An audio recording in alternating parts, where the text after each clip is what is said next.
tension, conflict, or emotional imbalance exists but isn't acknowledged. Instead of facing the root cause, the family unconsciously projects it onto one person, which is called the scapegoat. This usually happens to the most emotionally expressive, empathetic, or truth oriented child, the one who notices what others pretend not to see. The role forms early. One mistake, one outburst, or one act of defiance becomes a permanent label. So the real question here is, why is the scapegoat chosen at all? It's because they tend to be emotionally honest and can't fake harmony. Their individuality threatens the family's unspoken rules. Don't question, don't feel too much, don't disrupt.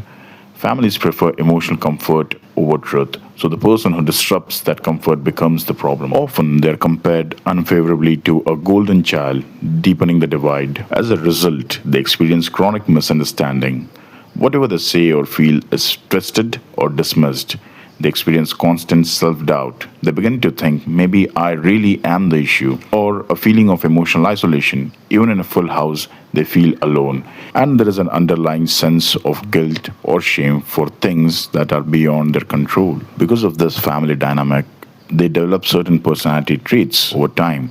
They become highly empathetic because they were always decoding moods to stay safe. They become hyper vigilant. The constant scanning for tone, expression, or energy shifts made them hyper vigilant. And they become people pleasing as well, a way to minimize conflict and earn acceptance. Over time, they become deeply introspective.